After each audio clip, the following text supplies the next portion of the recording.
So this is day 1B of the main event in Malta.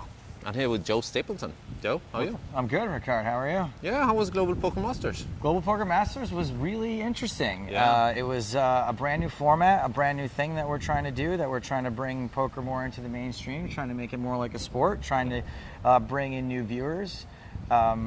It was a little rocky, you know. There's some things that since we're doing it for the first time, poker players are really good at finding holes in things I never would have found. So they found some holes, which I think if and when it happens again, that those holes are going to be filled up. I guess. But what I really liked about it was that, like, look, if we're gonna be honest, poker can be boring sometimes, right? Poker, there's only so many times you can say ace king versus ace queen, and it's a race and all that. But adding in a team dynamic and it added a couple more layers to the poker, which is really cool. There was more excitement rather than just being an individual experience.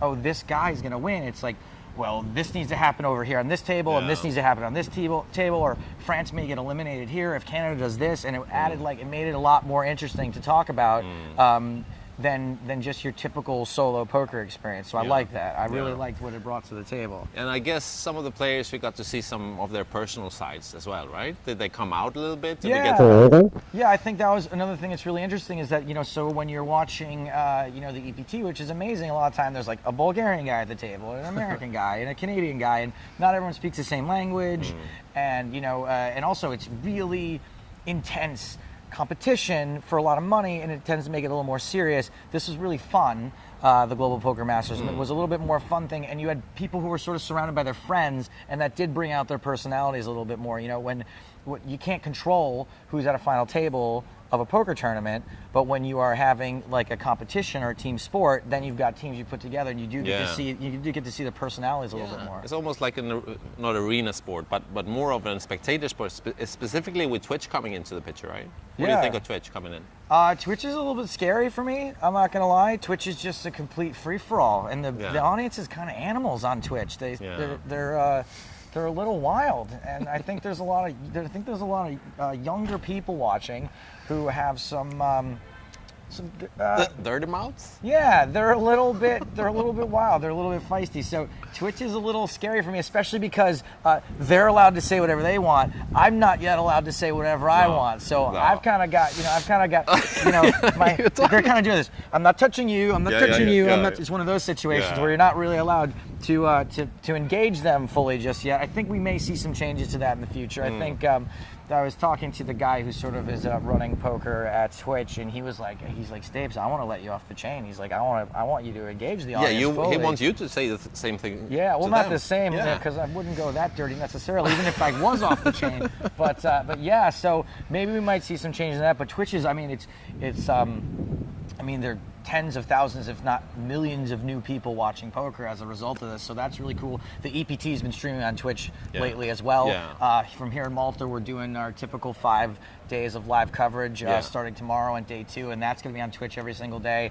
So it's just bringing a massive new audience to poker, so that's exciting. Yeah, it's pretty cool. It's like a new thing, and you have to embrace it a little bit and see what it's bringing, right? Yeah, but we fear change. I'm like, we're so comfortable here, aren't we? It's comfortable, and I'm not old, right? I'm old. Like I'm not old in the grand scheme, but I can definitely feel myself resistant. Back in the days when we had radio stars, they're like, oh, this television thing, I'm not so sure about it. I'm not so sure about the computers, television. They're not going to hit. Yeah, these computers, it's a fad, and it's probably not. And I probably need to start to embrace and adapt, so I'm not the guy sitting at home going, TV, what about television? And there's one channel now because everyone's watching shit on their computers. That's right. We have Jason Somerville, of course, doing well there as well. And more of them. Elky's starting up, and everyone is going there. Elky had something like 5,000 subscribers before he even pressed the switch. But he's got all the StarCraft fans from back in the day that they are already there. I mean, where can you get that kind of audience anywhere else? Well, it's kind of like also the way I feel about Twitch right now is that it's a party that a few people are at, and you're like, yeah, maybe I should go to that party, and then you didn't really go, and now the party's really full, and you're just kind of like, hey, can I is there still room for me at that party? Please? Because I know this guy. It seems like I know I should have come earlier when everyone was saying the party was going to be really cool, but I wasn't sure. And now that it is cool, can I please get in? I want to get into your party. Can I please? Out of the Americans anyway that comes to Europe a lot, you've been here a lot now. What do you think of Europe? There's many things that I love about Europe. Yeah. I like, there's just a relaxed vibe. I like that. Although that is also one of the bigger weaknesses of Europe. The only real issue I have with Europe, if I can be perfectly honest, is the service industry. Like in America, right? In America, if you go into a restaurant, you order a lot of food, they're happy about it, right? They're like, oh, thanks, you're a great customer. They look after you. You want a free drink, you want a free dessert. In Europe, you order a lot of food, they get mad at you. Yeah, you bother them, right? They're like, we got to cook all this. Like, it's like really angry. And my one other problem with Europe. Not everywhere, man. Not everywhere. But in some places. Look, I know what you're saying. I spent a lot of time in London. They're like that in London.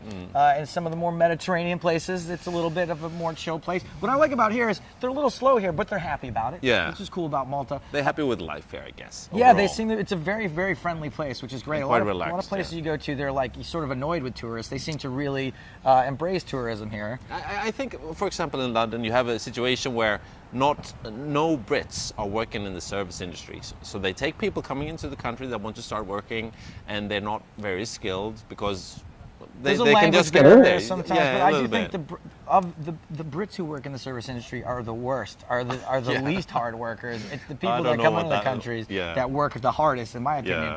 The one other European problem I've got, Rikard, if I can share this with you, is that why are there no shower curtains that cover the entire shower? There's just water flying everywhere. Yeah. And the one place where there should be water, in the fucking toilet, there's none. Yeah. We should take some of that water that's constantly flying out of the shower, put it in the toilet. I mean, it's just like how's it going to fit? It's a very small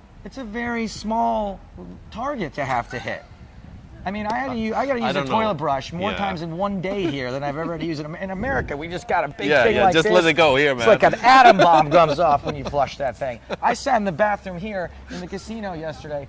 4 times I was trying to get something to go down. I'm like panicking. What am I going to do? I had to open the door. Someone tried to go in after me. I left it there. I was like, don't go in here. Don't go in there. There's someone in there.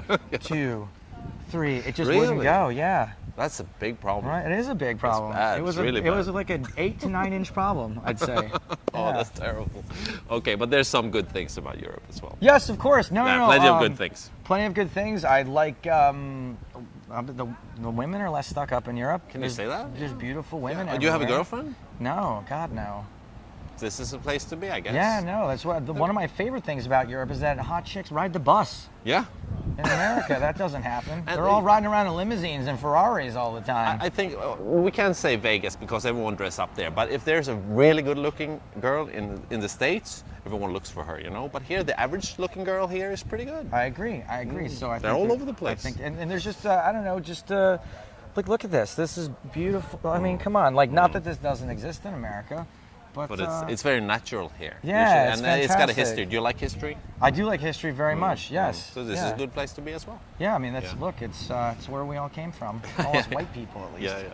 It's good to be in Malta. We're going to have a little tour maybe on Wednesday. Maybe you're coming for that. Have you been around checking out the castles and stuff? I very rarely get a day off. You actually caught me on my first ever day off on an EPT because Are you serious? Because I worked the GPM yesterday and I'm not due to start doing commentary for the EPT. Yeah, it's really hard to get to usually. You're always running off to the booth. I'm in the booth constantly. Look, we broadcast from noon to 10 most days or beyond. If you're watching when we were in Monaco, we went for 20 hours that day. So it's unlikely I'll be on your bus tour on Wednesday, but if for some reason I can make it, I'd be happy to do it. That would be nice. Nice talking to you. Maybe we talk some more later. Yeah, sure, Rikard, anytime.